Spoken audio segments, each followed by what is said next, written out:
네, 먼저 말씀 나누도록 하겠습니다. 오늘 우리에게 주시는 하나님의 말씀은 이사야서 43장 14절에서 20절까지의 말씀입니다. 제가 봉독하겠습니다. 너희의 구속자요 이스라엘의 거룩하니 여호와가 말하노라. 너희를 위하여 내가 바벨론에 사람을 보내어 모든 갈대아 사람에게 자기들이 연락하던 배를 타고 도망하려 내려가게 하리라. 나는 여호와 너희의 거룩하니요 이스라엘의 창조자요 너희의 왕이니라. 나 여호와가 이같이 말하노라. 바다 가운데 길을 큰 물 가운데 지름길을 내고 병과 말과 군대의 용사를 이끌어내어 그들이 일시에 엎드러져 일어나지 못하고 소멸하기를 꺼져가는 등불 같게 하였느니라. 너희는 이전 일을 기억하지 말며 옛날 일을 생각하지 말라. 보라, 내가 새 일을 행하리니 이제 나타낼 것이라. 너희가 그것을 알지 못하겠느냐? 반드시 내가 광야의 길을 사막의 강을 내리니 장차 들짐승 곧 승냥이와 타조도 나를 존경할 것은 내가 광야의 물을 사막의 강들을 내어 내 백성 내가 택한 자에게 마시게 할 것임이라. 아멘. 하나님의 말씀입니다. 정말 2020년 올 한 해는 우리에게 있어서 특별한 해로 기억에 꼭 남을 것 같습니다. 코로나가 빨리 괜찮아지기를 원하는 마음으로 모두가 다 그렇게 기도하고 있는데, 때로는 우리 안에 두 가지 마음이 이렇게 혼재되어 있는 것도 보게 되는 것 같아요. 제가 얼마 전에 우연히 인터넷 글을 보다가 다음 주면 이제 추석 명절이잖아요. 이제 명절인데 많은 며느리들이 이렇게 얘기한다는 거예요.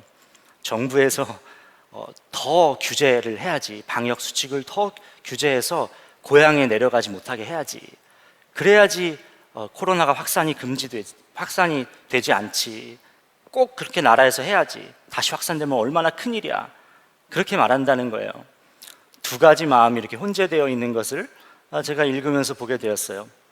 저희 아이들이 밤마다 이제 잠자리에 들기 전에 코로나를 위해서 꼭 기도를 하고 자는데, 며칠 전에 이제 아이들에게 저희 처가 하나님은 너희들의 기도를 들어주신다라고 그렇게 알려주고 싶었나 봐요. 그래서 이제 추석 끝나고 나면 너희들 학교 갈 수 있어. 이제 그러니까 그 얘기를 듣고 난 다음에 아이의 반응이 그럼 안 되는데?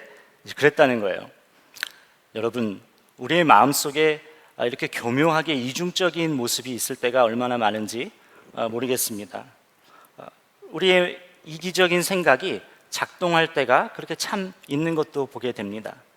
솔직히 지난 2월 코로나가 확산될 때만 하더라도 이렇게까지 길어질 줄은 몰랐습니다. 그 사이 한 7개월여간에 많은 것이 참 변화되었죠. 생활 패턴도 바뀌었고, 소비 패턴도 바뀌었고, 문화 생활도 바뀌었고, 사회 분위기가 전부 바뀌었습니다. 신앙 생활도 그렇죠. 이렇게 온라인으로 예배를 드릴 수밖에 없는 그런 형편이 되었습니다. 개인도, 가정도, 교회도, 나라도 마치 한치 앞을 모르는 변화의 소용돌이 속에 들어가 있는 것 같아요. 거기서 길을 찾아가고 있는 것이 지금 우리의 현 모습은 아닌가, 그렇게 생각해 보았어요. 앞으로 어떻게 될까?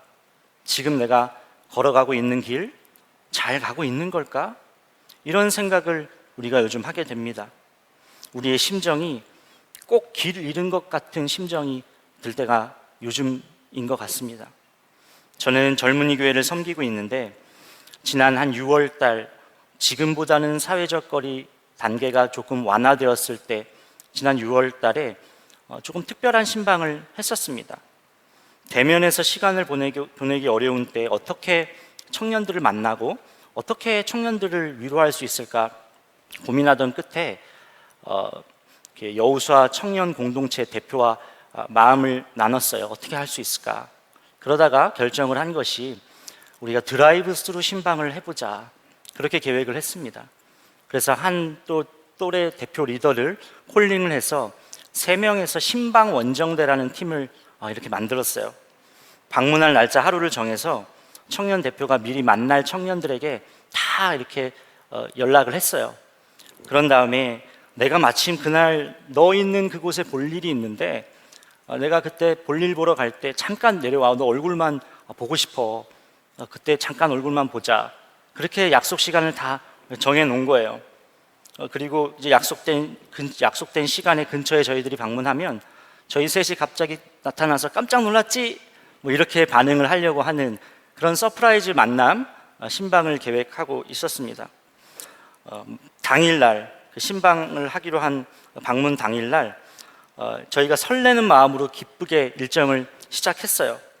찾아가서 준비한 작은 선물을 전하고, 그리고 차 안에서 그 청년의 가장 긴급한 기도 제목을 듣고, 그렇게 해서 함께 기도해주고, 함께 합심하여 기도해주고, 그렇게 한 사람 한 사람을 만나가는데, 처음에 기쁘고 설레었던 그 마음이 점점 저희들의 마음에 먹먹함이 이렇게 밀려오는 거예요. 안산과 홍대, 성남, 서울 시내를 이렇게 돌아다녔는데, 만날 때마다 아주 짧은 시간이고 차로 대부분 이동하는 시간이었는데, 참 그날 많은 것을 느꼈습니다. 삶의 현장에서 밖에서 본 청년들의 얼굴, 늘 교회에서 봤던 그 청년들의 얼굴 빛이 아닌 거예요. 그 표정, 그 모습이 아닌 거예요. 직장 업무 시간에 만난 청년의 얼굴빛, 점심시간에 잠깐 만난 얼굴빛, 아르바이트 끝나고 학원 가기 전에 잠깐 만난 그 청년의 얼굴빛, 고시 공부하는 청년, 또 밤새 시험 공부하는 청년, 교회에서 늘상 보면서 느끼지 못했던 현실적인 고민들이 그 얼굴 속에서 느껴졌습니다. 내가 잘하고 있는 걸까? 앞으로 난 어떻게 될까? 얼굴에 그 질문이 보였어요. 상황은 서로가 다 다를지 모르지만 동일한 질문이 보였어요. 안 그래도 바늘구멍 같은 그런 현실인데 지금 놓여진 상황으로 인하여서 훨씬 더 힘들어진 겁니다. 열심히 살고는 있는데 앞으로 어떻게 될까? 언제까지 우리가 이렇게 살아야 될까? 어떻게 보면 여러분, 이것이 다 우리의 고민 아닙니까? 여러분의 가장 요즘 얼굴 표정, 가장 많이 짓고 있는 얼굴 표정은 어떤 표정이세요? 어떤 표정을 생활하는 가운데에서 가장 많이 짓고 계십니까? 우리의 현실이 늘 고민으로 가득한 이유는 우리가 길을 잘 모르기 때문에 그렇습니다. 어떻게 해야 되는지 모르기 때문에 그래요. 그런데 한번 이런 생각도 해봐요. 만약에 내가 길을 다 알았다고 한다면, 그러면 하나님을 찾기는 할까? 주님과 교제하면서 살려고는 할까? 그런 생각을 해봐요. 그러지 않았을 것 같아요. 모르니까 이만큼이라도 우리가 겸손해질 수 있는 것 같아요. 이만큼이라도 주님을 찾고 주님을 구하면서 살아가는 것 같습니다. 다 알면 교만이 하늘을 찌르고 주님과 관계없는 삶을 살아가는 그런 인간 본연의 본성이 불쑥불쑥 올라오게 될지도 모르겠습니다. 우리 모두가 길 위에 있는 것도 똑같고 길을 잘 모르는 것도 똑같습니다. 그런데 우리는 모르지만 하나님은 언제나 길을 아십니다. 아실 뿐만이 아니라 길을 만들어주세요. 오늘 이사야서 43장 16절 말씀입니다. 나 여호와가 이같이 말하노라. 바다 가운데 길을, 큰 물 가운데 지름길을 내고. 여러분, 이 말씀은 출애굽 때 홍해바다를 갈라진 사건, 그 사건을 떠올리고 있는 것입니다. 10가지 재앙이 애굽에 내린 후에 바로 왕이 이스라엘을 출애굽시켰죠. 내보내줬습니다. 그런데 그의 마음이 바뀌어서 내보내준 이스라엘 백성들을 추격하기 시작합니다. 그가 직접 군대를 이끌고 가서 그렇게 추격합니다. 근데 추격군이 거의 근접해 오고 있었을 때 앞에 뭐가 있었죠? 홍해바다가 놓여져 있었어요. 뒤에는 추격군이 점점 가까워지고 있습니다. 막다른 길에 이렇게 몰려 있는 것이죠. 이스라엘이 싸울 수 있는 형편이었을까요? 아니, 노예로 살다가 뭘 가지고 나왔겠습니까? 귀중품, 옷가지, 생활 필수품, 이런 것들만 챙겨가지고 나왔겠죠. 그리고 만약에 무기나 연장이나 이런 것들이 있다 한들 싸워본 적도 없습니다. 노예로만 계속 살았어요. 꼼짝없이 막다른 길에 갇힌 겁니다. 그런 그들의 반응이 출애굽기 14장 10절 말씀이었어요. 바로가 다가오고 있었다. 이스라엘 자손이 고개를 들고 보니 이집트 사람들이 그들을 추격하여 오고 있었다. 이스라엘 자손은 크게 두려워하며 주님께 부르짖었다. 이스라엘의 반응은 두려움이었습니다. 그리고 원망을 쏟아내요. 여기서 우리가 이렇게 죽으려고 차라리 애굽에 사는 게 훨씬 낫지. 여기서 죽는 것보다 차라리 애굽에서 사는 것이 훨씬 낫지. 이러려고 우리가 나왔나. 여러분, 이런 반응이 길이 막혔을 때, 길을 모르겠을 때 대부분 사람들이 보이는 반응이죠. 두려워하고 조급해합니다. 그래서 상황을 원망하고 하나님에게 불평불만을 퍼붓습니다. 왜 그렇죠? 왜 이런 반응들을 보이는 것이죠? 주님은 보이지 않고 상황만 보이기 때문에 그런 것 아닙니까? 조급해지면 판단력도 흐려져요. 조급해지면 내가 그동안 익숙하게 할 수 있었던 것들, 내가 경험했던 익숙한 것들, 알고 있는 익숙한 지식들, 그것을 붙들려고 합니다. 여러분, 조급해지면 일을 그르치게 되는 것이죠. 존 뉴턴은 조급함은 육신의 일이다. 믿음은 하나님이 그러하심과 같이 서둘지 않고 일한다 했습니다. 서둘지 않는 것이 믿음이라는 거예요. 많은 사람이 사명의 길을 잘 걸어가다가도 길이 잘 보이지 않을 때 망가지는 이유는 바로 조급해져서 그런 것입니다. 그때부터 자기 방법과 자기가 눈에 보이는 지식과 또 어떤 도구를 의지하게 됩니다. 그러나 흔들렸던 백성들과는 달리 모세는 요동하지 않았습니다. 오히려 모세는 백성을 진정시키면서 이렇게 말해요. 두려워하지 마십시오. 하나님께서 여러분들을 구원해 주실 것입니다. 여러분들은 가만히 서 계십시오. 하나님께서 싸우실 것입니다. 쫓기는 신세고 막다른 곳에 있다는 것은 똑같았습니다. 어떻게 보면 모세는 리더이기 때문에 더 큰 무거운 짐을 져야만 했습니다. 그런데 모세는 달랐어요. 왜 그렇죠? 모세는 여기까지 어떻게 왔는지, 자신들의 힘으로 여기까지 오지 않았다는 것을 누구보다 잘 알았기 때문에 그렇습니다. 모세 자신도 80세에 부름을 받았잖아요. 말도 잘 못하고, 그리고 나이도 많고, 그렇다고 그가 능력이 있는 상황도 아니었잖아요. 그런 그를 하나님께서 부르셔서 바로 왕을 찾아가서 하나님이 시키신 대로 백성들을 보내달라, 그렇게 이야기하고 요구했더니 바로가 거절할 때마다 애굽에 재앙이 내리고 결국 바로가 포기해서 백성들을 내보내준 것을 다 모세는 옆에서 봤어요. 말씀대로 했더니 싸움은 주님이 다 하시는 것을 모세는 경험했어요. 지나온 길을 보니까 조급할 이유가 없는 거예요. 어떻게 여기까지 왔고 누가 함께하며 이끌고 있는지가 너무 분명합니다. 여러분, 길이 보이지 않는다고 하셔도 그렇다고 조급하실 필요가 절대 없습니다. 조급한 것이 도움이 되면 조급해도 되지만 결코 도움이 되지 않는다는 거예요. 여러분의 지나온 길을 한번 생각해 보세요. 지금까지 내가 어떻게 여기 왔는지, 우리의 어떠함, 우리가 뛰어나서 오게 되었습니까? 어떤 그럴 만한 자격이 있어서 오게 되었습니까? 철저히 하나님의 인도하심과 하나님의 돌보심으로 우리가 여기까지 오지 않았습니까? 하나님의 은혜를 입으며 살았기 때문에 여기까지 왔어요.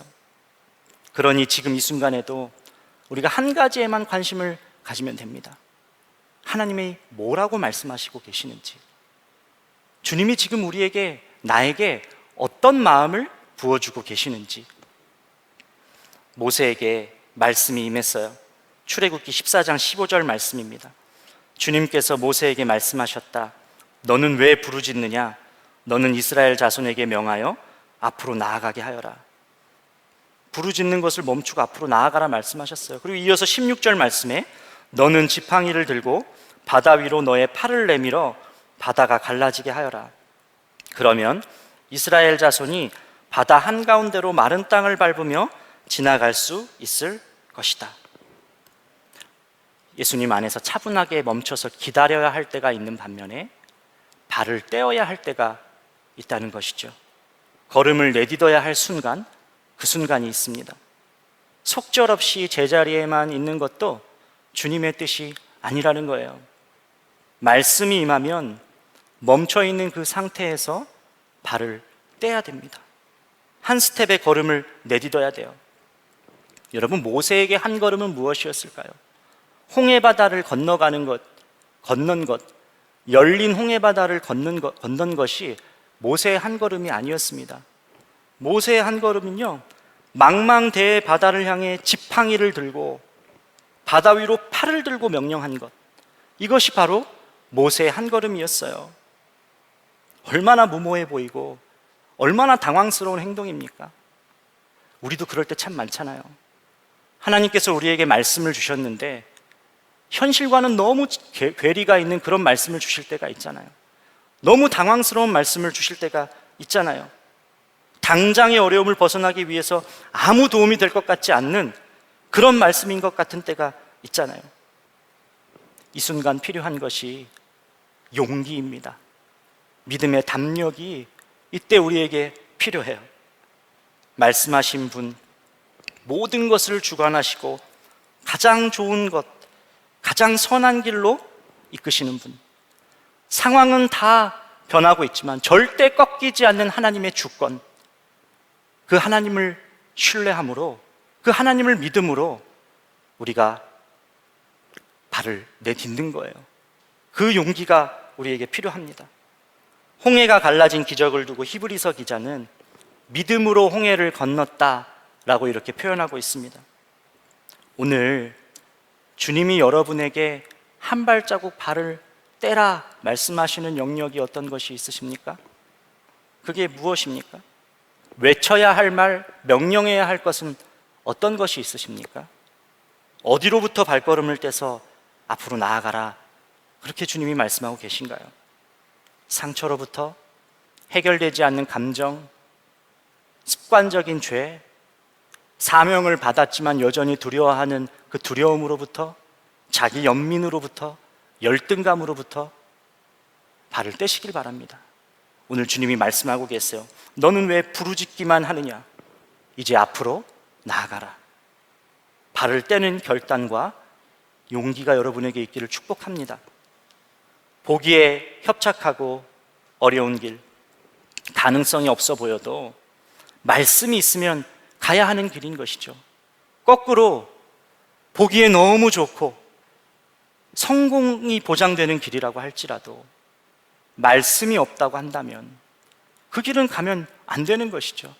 그 길은 생명과 연결되지 않는 길이기 때문에 그렇습니다. 보기에만 좋아 보일 뿐 결코 연결되지가 않아요. 말씀을 붙들고 길을 걷는 것이 광야와 같은 인생을 사는 방법입니다. 여러분, 주님은 홍해 바다를 가르신 것처럼, 길을 내신 것처럼 광야와 같은 우리의 일상에서도 길을 만드시는 분이십니다. 이사야서 43장 19절 말씀이에요. 보라, 내가 새 일을 행하리니 이제 나타낼 것이라. 너희가 그것을 알지 못하겠느냐? 반드시 내가 광야의 길을, 사막의 강을 내리니. 새 일을 행하겠다. 반드시 내가 광야의 길을 내겠다. 사막의 강을 내겠다. 말씀하셨어요. 이 말씀이 여러분 심령에 새겨지기를 축복합니다. 당장 우리 눈에는 아무것도 보이지 않을 수 있지만, 그러나 다른 한편에서, 우리가 보이지 않는 한편에서는 하나님께서는 길을 만들고 계세요. 제가 20대 중반 때 미국에서 스카이다이빙을 한번 한 적이 있습니다. 지금 생각하면 무슨 정신으로 제 돈 주고 그렇게 했는지 모르겠어요. 그런데 그때는 청년의 패기로 4,000m 상공에서 뛰어내렸어요. 뛰기 전에 정말 무시무시한 서류를 이렇게 작성을 하도록 하더라고요.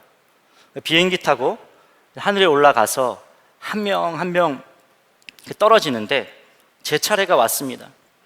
정신이 번쩍 나는 거예요. 나는 누구고 여기 내가 지금 왜 와 있는가? 내가 여기서 뛰어내려야 되는 건가? 뭐 어떡합니까? 왔는데. 그래서 눈 딱 감고 뛰어내렸습니다. 근데 정말 눈만 감고 있었어요. 갑자기 그런 생각이 드는 거예요. 내 돈 주고 여기서 왔는데 눈 감고 밑에까지 내려가면 이게 무슨 의미가 있나? 그래서 눈을 살짝 떠봤습니다. 그런데 정말 아름다운 광경이 그렇게 펼쳐지고 있는 거예요. 땅에서는 보이지 않았던 모든 것들이 하늘에서 보니까 다 보이는 겁니다. 너무 아름답게 펼쳐져 있는 거예요. 분명히 저는 벌판에서 안전교육을 받고 벌판에서 비행기를 타고 올라갔는데 하늘에서 보니까 그 벌판 뒤에 길이 만들어지고 있고 그 길 뒤에는 산과 강이 있고 또 그 강 뒤에는 마을이 있고 이것이 다 보이는 거예요. 조금만 높은 곳에서 보니까 다 있더라고요. 땅에 있을 때 보지 못했던 것, 그러나 분명히 존재하는 것들이 다 있더라고요. 그때 이런 마음이 들었어요. 보이는 것 뒤에 숨겨진 것들이 아주 많겠구나. 참 많구나. 주님이 꼭 이렇게 모든 것을 보시면서 역사하시지 않을까요? 주님은 다 보고서는 역사하시지 않을까요?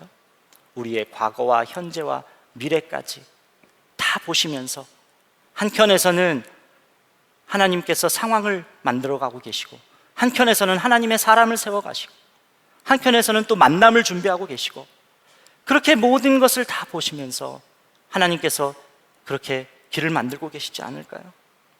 나는 도저히 이해할 수도 상상할 수도 없는 것을 다 보시면서 주님은 역사하세요. 눈에 보이는 것만으로도, 그래서 눈에 보이는 것만으로 모든 것을 판단해서는 안 된다는 것입니다. 길을 걸으며 우리에게 필요한 것이 있어요. 주님을 향한 신뢰, 이 신뢰가 필요합니다. 이 길에서 나를 이끌어 주시는 목자 되신 주님을 향한 신뢰가 필요해요. 홍해를 건너간 이스라엘 백성은 본격적으로 광야를 걸어갔어요. 수르 광야를 사흘간 걸으면서 마라의 쓴물을 만났습니다. 그때 어떻게 하죠? 마시기 어려운 그 쓴물을 두고 불평합니다. 애굽에서 나온 지 2달 반 정도 되었을 때 신광야에 이르렀는 데는 그때는 먹을 것이 없어서 또 불평해요. 적어도 배를 골지는 않았는데, 적어도 내가 애굽에 있을 때는 배를 골지는 않았는데 이제 죽게 생겼다는 겁니다. 그때 이스라엘 백성의 반응 똑같았어요. 차라리 애굽에 있는 것이 나았을 텐데. 그리고 신광야를 떠나서 르비딤의 장막을 쳤던 그때도 마실 물이 없다고 모세에게 원망하고 덤벼들었습니다. 그리고 그때도 똑같았어요. 차라리 애굽에 있는 것이 훨씬 나았을 텐데. 홍해바다 앞에서도, 마라의 쓴물 앞에서도, 신광야 앞에서도, 르비딤 장막 앞에서도 꼭 있어야만 할 것이 없을 때, 꼭 필요한 것이 없으니까 신뢰가 무너진 거예요. 그때마다 어김없이 이스라엘의 반응은 차라리 애굽에 있었으면 좋았을 텐데. 여러분, 이 말이 어떻게 들리십니까? 차라리 애굽에 있는 것이 좋았을 텐데. 저는 이 말이 이렇게 들려요. 차라리 노예로 사는 것이 좋았을 텐데. 차라리 주님과 관계없는 삶이 좋았을 텐데. 차라리 하나님을 아버지로 모시지 않는 것이 좋았을 텐데. 차라리 주님을 몰랐으면 좋았을 텐데. 당장 필요한 것, 그것이 없다고 해도, 그것이 없다고 해서는 그런다고 해서 안 되는 말, 해서 안 되는 말이 꼭 있는 것이죠. 애굽을 그리워해서는 안 돼요. 이미 발을 뗀 애굽을 그리워해서는 안 된다는 것입니다. 한 번만 더 생각해 봐도 말이 안 되는 일이잖아요. 그럴 수 없는 거잖아요. 있어야 할 것이 당장 없고 도무지 내 힘으로 어찌할 도리가 없다고 한다면 여러분, 그건 한 가지입니다. 아, 주님이 길을 내시는구나. 주님이 길을 만드시겠구나. 한 가지입니다. 마라의 쓴물이 단물이 되었듯 광야에 만나와 메추라기로 하나님께서 먹을 것을 공급해 주셨듯 바위에서 물을 내셨듯 우리에게도 필요한 그 길을 그렇게 내신다는 거예요. 홍해바다 앞에서나 광야에서 필요한 음식이나 물이 없을 때 아마 이스라엘 백성은 틀림없이 이런 생각을 했을지도 몰라요. 인도하신 대로 왔으면 그러면 당연히 길이 있어야지. 말씀대로 왔는데 당연히 길이 보여야지. 이 생각 속에 얼마나 무서운 교만이 숨겨져 있습니까? 내가 생각했던 뜻대로 결과도 당연히 따라와야 된다는 그러한 무서운 함정이 들어가 있는 거예요. 결과까지도 당연히 내가 생각했던 그대로 돼야 된다는, 이만큼 순종했으니까 이만큼 돌아오는 대가가 있어야 하고, 내가 이만큼 포기했으니까 이만큼 더 채워져야 하고, 내가 이만큼 버렸으니까 이만큼 더 얻어야 하고, 더 형통해야 하고. 우리의 모습이 지금 그렇지는 않습니까? 길이 보이지 않을 때 주님은 우리의 마음의 중심을 점검하십니다. 지금이 바로 그때인지도 모르겠어요. 정말 내 마음속 중심이 무엇이었고, 길을 걸어가면서 나의 동기가 무엇이었는지, 나는 주님을 믿고 걸어가고 있는 것인지, 아니면 받게 될 복, 성공 때문에 걸어가고 있는 것인지, 진짜 주님 한 분만으로 충분한지, 아니면 내게 중요한 것, 내게 많은 중요한 것 중 그 중 한 분이 주님이신지. 코로나의 시기가 우리 마음속 진짜 동기가 무엇인지를 직면하게 되는 시간일지도 모르겠습니다. 신앙생활의 동기를 드러내시고 인생에서 가장 중요한 가치가 무엇인지를 깨닫게 하시는 시기예요. 이제 우리가 진짜 주님을 신뢰해야 합니다. 홍해 앞에서도 광야에서도 주님은 계속해서 초점을 자신에게 두라, 나에게 두라, 그렇게 계속해서 말씀하셨습니다. 누구를 신뢰해야 하는지를 강조하셨어요. 주님을 바라볼 수밖에 없는 상황과 여건이잖아요. 우리가 하나님의 사랑과 은혜를 받은 수많은 자녀들이 있습니다. 그런데 정말 그분을 신뢰하는 자녀 얼마나 될까요? 정말 주님을 신뢰하는 자녀는 얼마나 될까요? 길은 어찌됐건 반드시 열리게 되어 있어요. 하나님이 그렇게 약속하셨기 때문에. 말씀이 증거했어요. 십자가는 그 증거의 결정체입니다. 어떤 길도 만드실 수 있다는 가장 강력한, 부인할 수 없는 완벽한 증거가 바로 십자가예요. 모든 사람에게 필요한 구원의 길, 그러나 누구도 해결할 수 없는 죄의 문제를 해결해 주시려고 예수 그리스도께서 직접 오셔서 십자가에서 죽으시고 구원으로 이르는 길, 아버지께로 돌아가는 길을 그렇게 열어주셨잖아요.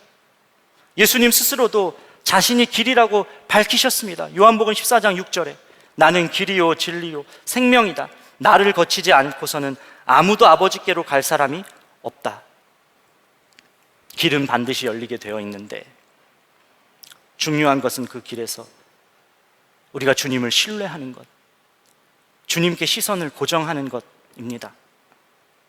물론 저는 길을 걷는 것이 결코 쉬운 일이다, 쉽다라고 말씀드리는 것은 아닙니다. 누구를 붙잡고 물어봐도 당신이 걸어가고 있는 인생의 길이 어떻습니까? 질문하면 쉽다, 편하다라고 말할 사람 한 명도 없습니다. 우리가 알고 있는 믿음의 조상들 하나같이 자신의 길을 걸어가면서 고민했어요. 엄청난 고민, 그리고 씨름을 했습니다. 오늘 모세도 그렇잖아요. 사실 나이도 많았고 능력도 없었고 그리고 말도 어눌했습니다. 그래서 아론을 붙여줬잖아요. 하나님이 부르실 때 나는 나이도 많고 능력도 없고 나는 말 주변도 없습니다. 그래서 어렵다고, 그 길 가기 어렵다 그랬어요. 또 사라는 약속의 아들 이삭을 기다릴 때 늙은 자신의 모습을 보면서 나에겐 약속의 아들이 생기기 어렵습니다, 그렇게 생각했어요. 요나는 니느웨가 싫어서 그 도시에 대한 마음이 없어서 그 길 가기 어렵다 그랬습니다. 디모데는 나이가 연소해서 어려워했어요. 에스더 왕후는 왕이 찍은 도장으로 유대 백성들이 죽음의 위기에 놓였을 때 그때 삼촌 모르드게가 너가 왕한테 가서 민족을 살려달라고 말해라, 탄원해라 했을 때 왕이 부르지 않으면 제가 갈 수 없습니다, 누구도 왕에게 갈 수 없습니다, 그렇게 말했어요. 전부 길이 보이지 않았어요. 꼭 필요하지만 없는 것 때문에 전부 주저했습니다. 쉽게 걸은 사람 아무도 없다는 거예요. 그런데 그럼에도 불구하고 없는 것에 주목하지 않고 길 위에 혼자 두지 않으시고 함께 하시는 주님을 주목했어요. 그분을 신뢰함으로 꾸역꾸역 하루하루를 그렇게 한 걸음 한 걸음 걸어갔더니 결국 그때는 눈에 보이지 않았던 역사의 뒤편에서 길을 만드시고 계셨던 하나님을 경험하는 놀라운 은혜를 우리가 성경에서 발견할 수 있어요. 하루하루 동행하면서 주님과의 신뢰가 그렇게 두터워지는 것이죠. 여러분, 신뢰가 쌓이는 관계만큼 그것만큼 기쁜 것이 있을까요? 우리가 주님께 드릴 수 있는 가장 값진 것이 신뢰예요. 사랑하는 관계에서 신뢰가 두터워지는 것만큼 행복한 것이 어디 있습니까? 히브리서 3장 14절 말씀엔 우리가 처음 믿을 때에 가졌던 확신을 끝까지 가지고 있으면 우리는 그리스도께서 주시는 구원을 함께 누리는 사람이 될 것입니다 말씀했습니다. 신뢰는 결국 언약의 성취로까지 이어집니다. 당장 길이 안 보여도 괜찮습니다. 길에 여러분을 혼자 두시지 않으셨어요. 길을 걸어갈 수 있도록 함께 하시면서 또 여러분에게 눈을 떼지 않으십니다. 주님밖에 의지할 수밖에 없는 그 길 한복판에서 여러분의 시선을 주님께 올려드리기를 원해요. 그러면 깨닫게 됩니다. 여러분이 걷고 있는 한 발자국 한 발자국을 주님이 계속 쉬지 않고 그 발자국을 그리고 여러분을 지켜보고 계신다는 것을. 제 아들이 또래에 비해서 소변을 조금 늦게 가렸습니다. 지금은 혼자 씻고 잘 준비도 다 할 정도로 이제 초등학생이 되었는데, 아이가 5살 된 지 한참 지났는데도 또래 친구들은 다 소변을 가리는데 얘는 그걸 못하는 거예요. 바지를 혼자 내리지도 그리고 혼자 입지도 못하는 거예요. 그러니까 어느 순간 얘가 그것에 대한 창피함을 느꼈습니다. 친구들은 다 그렇게 하는 걸 아니까, 그리고 자기는 계속 실수하니까 비교되는 것이 싫었던 것 같아요. 그런데 한 번은 아이가 저와 아내에게 혼자 할 수 있다는 것을 보여주려고 그렇게 애쓰는 거예요. 혼자서 바지를 힘겹게 내리고 혼자서 바지를 힘겹게 올리는데 저도 그렇고 아내도 그렇고 정말 거기서 눈이 떼지지가 않더라고요. 아, 도와주고 싶다. 내가 살짝만 도와주면 금방 하는데 진짜 도와주고 싶다. 그런 마음이 굴뚝 같더라고요. 그런데 그때 도와주면 됩니까? 그때 도와주면 안 되죠. 도와주고 싶어도 혼자 할 수 있도록 그 순간에는 둬야 하죠. 그래야 앞으로 혼자 할 수 있게 되잖아요. 주님은 우리가 길을 헤쳐나가고 있을 때, 몸부림을 치고 있을 때 그런 시선으로 우리를 보고 계실 것 같아요. 조금만 버텨, 조금만 기다려, 이제 보일 거야. 제가 그날 아이가 끙끙거리며 혼자 바지를 올리고 있는데 왜 포기하지 않고 계속해서 바지를 올리고 이 모습을 우리에게 보여주려고 할까? 그 원천, 그 힘의 원천이 어디서부터 시작되는 걸까? 아이를 유심히 관찰했어요. 그런데 보니까 아이가 제 눈, 저희 아내의 눈을 똑바로 쳐다보고 있더라고요. 부모의 눈을 똑바로 쳐다보고 있더라고요. 부모의 눈빛을 본 거예요. 계속해서 눈을 떼지 않고 사랑으로, 따뜻함으로, 변하지 않는 그런 마음으로 바라보고 있는 그 부모의 시선, 그것을 본 거예요. 그 부모가 보고 있으니까 다시 도전하고 또 도전하고 그렇게 힘을 얻는 것을 제가 그날 경험했어요. 자기를 지켜보고 있던 부모의 시선을 그렇게 마주하는 것이 힘의 원천이었습니다. 여러분, 인생이라는 광야의 한 복판, 광야의 길에서 여러분의 시선을 오직 주님께만 두기를 축복합니다. 걸어갈 힘은 거기서부터 나와요. 이미 모든 것을 동원하여서 여러분을 작정하고 도우시려고 하나님의 은혜는 이미 오래전부터 작동하고 있습니다. 그분을 향한 신뢰가 흔들리지 않고 오늘을 그리고 내일의 걸음을 묵묵하게 꾸역꾸역 걷는 복이 여러분에게 있기를 예수님의 이름으로 축복합니다. 이 시간 우리 함께 찬양하고 기도했으면 좋겠습니다.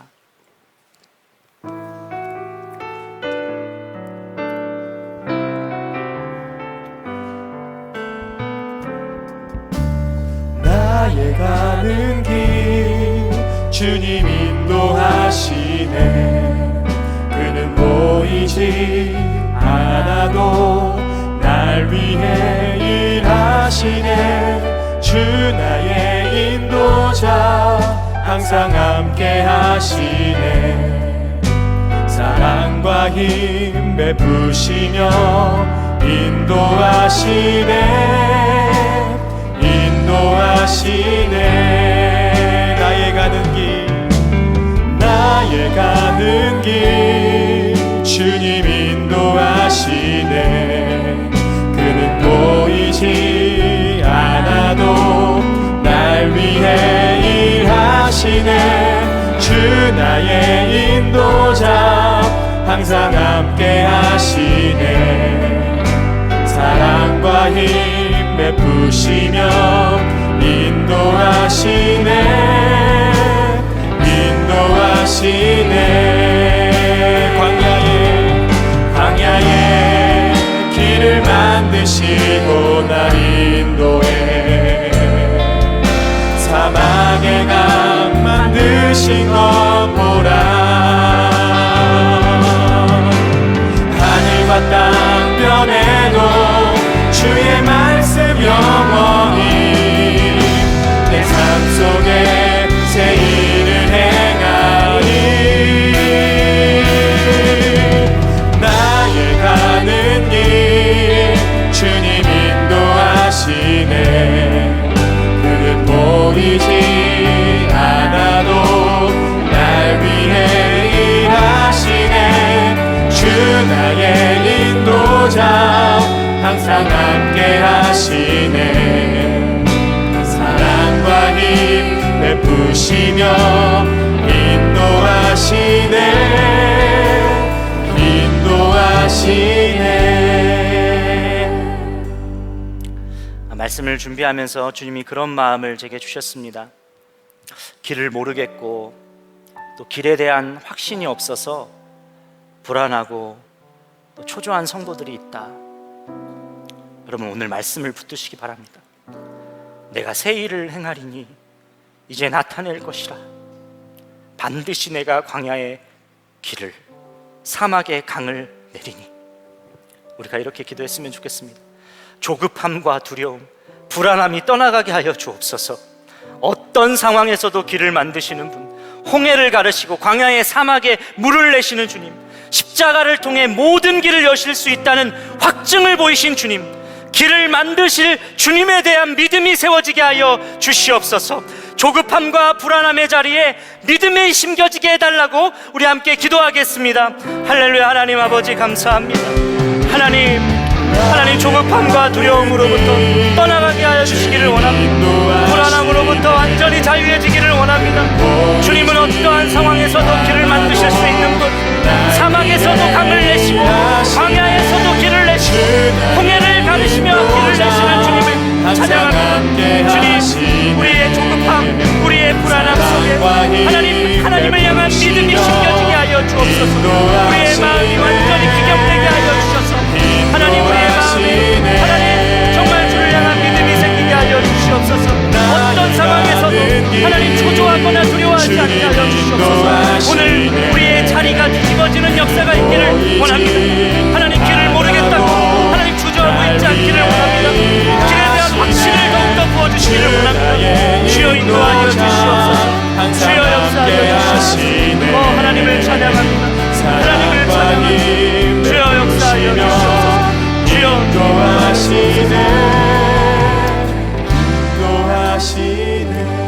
우리 이 시간 이어서 기도할 때는 믿음의 담력을 더해달라고 기도했으면 좋겠습니다. 멈춰서 기다려야 할 때가 있고 한 걸음 발을 내딛어야 할 때가 있습니다. 주님, 오늘 그 때를 알려주시고 특별히 제가 발을 떼어야 할 곳을 정확하게 보게 하여 주시옵소서. 너는 왜 부르짖느냐? 앞으로 나아가라. 사명을 앞둔 두려움으로부터 발을 내딛게 하여 주소서. 불신과 죄책감으로 발을 떼어 자유함으로 들어가게 하여 주옵소서. 습관적인 죄, 자기 연민과 열등감으로부터 발을 떼게 하여 주옵소서. 모세와 같은 믿음의 담력을 더하여 주옵소서. 우리 이 시간 기도하겠습니다. 할렐루야. 하나님 아버지, 하나님 오늘 말씀을 통하여서 하나님 우리가 멈춰서 기다려야 할 때가 있고 한 걸음 발을 내딛어야 할 때가 있음을 보게 됩니다. 주님, 오늘 제가 멈춰서야 할 때인지 하나님 발을 떼어야 할 때인지를 하나님 알려주십시오. 하나님, 그리고 우리에게 하나님 발을 떼어야 할 정확한 곳 하나님 그것을 알려주옵소서. 사명으로부터 하나님 두려움으로부터 발을 내딛게 하여 주시옵소서. 불신과 죄책감으로 발을 떼어 자유함으로 들어가게 하여 주옵소서. 습관적인 죄로부터 열등감으로부터 자기 영혼으로부터 이제 완전히 발을 떼어 하나님께서 허락하신 자유함으로 들어가게 하여 주시옵소서. 오 주여, 하나님 모세가 하나님 망망대에 발을 들고 명령했던 것처럼 하나님 믿음의 담력을 우리에게 주셔서 하나님 발을 떼었을 때 길이 열리는 것을 경험케 하여 주시옵소서. 우리 성도들의 삶에서 발을 떼었을 때 길이 열리는 것을 체험하게 하여 주시옵소서. 오 주여, 베푸시며 인도하시네. 하나님을 찬양합니다. 하나님을 인도하시네. 마지막으로 이 시간 기도 제목으로 함께 기도하고 여러분이 계신 처소에서 계속해서 깊은 기도로 나아가기를 원합니다. 이 시간 우리가 마지막으로 기도하고 싶은 제목은 길을 걸으면서 주님을 향한 신뢰가 흔들리지 않게 해달라고 우리가 기도했으면 좋겠습니다. 반드시 필요하지만 지금 나에게 당장 없는 것, 그것으로 인하여서 흔들리지 않게 하여 주십시오. 주님께 시선을 떼지 않게 하셔서 오늘을 걸어가고 내일을 일어날 힘을 공급하여 주시옵소서. 주와 동행함으로 끝까지 걸어가게 하여 주시옵소서. 우리 계신 곳에서 주여 한번 부르짖고 기도하겠습니다. 주여,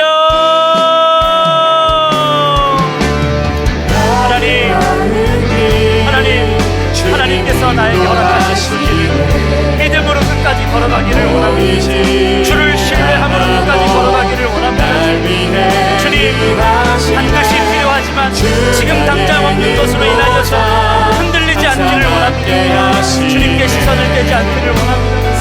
하나님 주와의 신뢰를 더욱더 깊어지게 하여 주옵소서. 오늘을 걸어가고 내일 일어날 힘을 제게 공급하여 주셔서 동행함으로 말미암아 주와 동행함으로 말미암아 끝까지 걸어가는 은혜가 하나님 있게 하여 주시옵소서. 오 주님을 찬양합니다. 하나님 아버지를 향하시고 하나님 우리를 주신 그 일상의 처소에서 나에게 허락하신 그 위에서 하나님 신뢰가 흔들리지 않게 하여 주시옵소서. 오 주님 역사하여 주시옵소서. 우리 성도들의 삶에 구체적인 하나님의 역사가 드러나게 하여 주시옵소서. 오 주님을 찬양합니다. 나의 가는 길 주님 인도하시네. 보이지 않아도 날 위해 일하시네. 주 나의 인도자 항상 함께 하시네. 사랑과 힘을 부으시며